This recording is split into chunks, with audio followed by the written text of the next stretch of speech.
ఓవైపు జాబ్ చేస్తూనే చదువు కొనసాగిస్తున్న తమ బిడ్డను కర్కశంగా హతమార్చాడని ఏలూరులో హత్యకు గురైన గ్రేసీ తల్లిదండ్రులు ఆవేదన వ్యక్తం చేస్తున్నారు. గ్రేసీకి పెళ్లి నిశ్చయమైందని వెంటపడొద్దని మందలించామన్నారు. ఇంతలోనే దారుణానికి ఒడిగట్టాడని కుమిలిపోతున్నారు. ఇలాంటి అన్యాయం మరే కుటుంబానికి జరగొద్దని నిందితుడిని కఠినంగా శిక్షించాలంటున్నారు. మరింత సమాచారం మా ప్రతినిధి రాజు అందిస్తారు. ప్రస్తుతం మనం ఏలూరులోని ఏదైతే నిన్న జరిగినటువంటి విషాద గాథ ఏదైతే ఉందో రత్నగ్రేసికి సంబంధించి కూడా హత్మార్చినటువంటి దొండకులకు సంబంధించి కూడా ఆ ఘటనకు సంబంధించి కుటుంబ సభ్యులు ఉన్నారు. ఇక్కడ వీరితో మాట్లాడించే ప్రయత్నం. అమ్మ చెప్పండి, మీతో కానీ ఎప్పుడైనా చెప్పిందా అమ్మాయి ఇట్లా ఇబ్బంది పెడుతున్నాడు అమ్మా నన్ను చెప్పని? ఆ బాబు చెప్పడం అయ్యింది, మీ జోలికి రానని చెప్పడం అయ్యింది. అన్నీ అయిపోయినాక అబ్బాయి వెళ్ళిపోయాడు. 10 నెలల మట్టి అసలు మనకు అబ్బాయి అసలేదు. అసలు క్షణంగా ఇది జరిగిందండి. కంతే అతనే మా ఇంటికి వస్తే మేము చెప్పి పంపించేసాము. వాడు అమ్మగారు ఫోన్ చేసి చెప్పాము. వాడు అమ్మగారు మీ ఇంటికి రాడని చెప్పింది. అంతా అయిపోయిందండి. తర్వాత 10 నెలలు అయిపోయింది. క్షణంగా ఈ ఘటన జరిగిందండి. నా బిడ్డను చంపినట్టు ఎవరి బిడ్డను చంపకూడదండి. ఒక స్నేహంతో ఆయన బతకడానికి వీల్లేదు. అది మా పాపను ఎట్లా చంపేశారో ఆయన కూడా అట్లాగే చనిపోవాలి.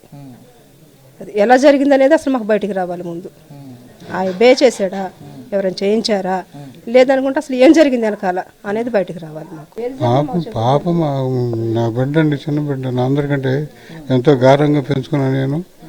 పిల్ల మంచిగా చదువుకుంది, మంచి పేరు తెచ్చుకుంటుంది. అన్ని రకాలుగా మంచి పేరు తెచ్చుకుంటుందని ఒక స్కూల్లో కానీ ఎక్కడైనా కానీ మంచిది అంటున్నారు. MBA చదువుతుంది. ఫస్ట్ ఇయర్ పాస్ అయింది. ఫస్ట్ సెమీ పాస్ అయింది. అయినా నేను వద్దన్న, ఎందుకమ్మ ఉద్యోగం ఉంటే లేదన్నా, నేను MBA చదవాలి, డబ్బులు కట్టాలంటే కొంచెం మనకి ఇబ్బంది కదా, నేను సంపాదిస్తే కొంచెం ఉపయోగపడదుగా అనే ఉద్దేశంతో ఉంది. అట్లా చదువుకుంటుంది, మంచి మార్కులు తెచ్చుకుంది, అందరితో కూడా మంచి పేరు తెచ్చుకుంది. అక్కడ కాలేజీలో చదివేటప్పుడు ఏంటండి, ఎప్పుడు కూడా మంచిగానే ఉంటుంది ఆ పాప. కానీ ఇలా సంఘటన జరగద్దని అన్నాడు మేము ఊహించరు. అసలు అలాంటి పరిస్థితి లేదు మాకు. సెకండ్ ఇయర్కి వచ్చినాక మామూలుగా అందరితో పాటు ఉండట్టే మా పాప మంచిగా అతనితో, అంటే అక్కడ కోఎడ్యుకేషన్, మగవాళ్ళు ఆడవాళ్ళు కలిసి చదువుతారు ఆదిత్యాలు, అందరితో ఉండట్టే ఉంది.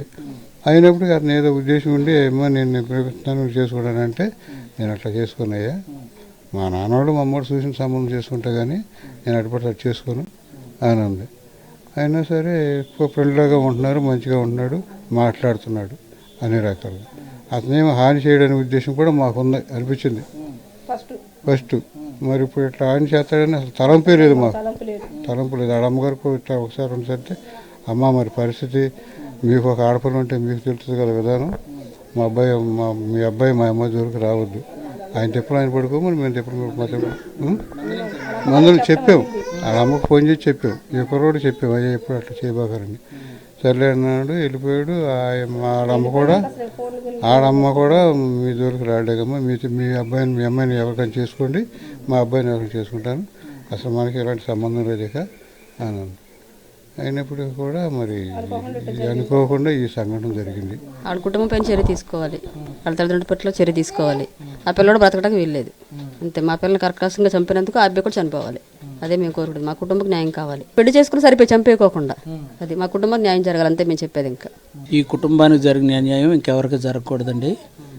మరి ప్రేమలో పెళ్ళిళ్ళు చూస్తున్నాం కానీ చంపుకోటాలు అనేది చాలా దారుణంగా ఉంది. మరి పోలీసు వారికి మేము అన్ని వివరాలు చెప్పాము. పోలీసు వారి తగిన చర్య తీసుకుంటారని ఆశపడుతున్నాము. ఇలాంటి అన్యాయం ఏ ఆడపిల్లకి జరగకూడదని కోరుకుంటున్నానండి. పూర్తిగా కూడా అల్లారుముద్దుగా పెంచుకున్నటువంటి తమ బిడ్డకు సంబంధించి కూడా కోల్పోవడం తమకు చాలా బాధగా ఉంది. ఎవరైతే ఈ ఘటనకు సంబంధించి కూడా ఈ ఘాతుకానికి పాల్పడినటువంటి వ్యక్తిని కూడా శిక్షించాలని చెప్పి కూడా కుటుంబ సభ్యులు కూడా కోరుకున్న పరిస్థితి కూడా కనపడుతుంది. కుమార్ రాజుతో రాజు, సాక్షి, ఏలూరు నుంచి.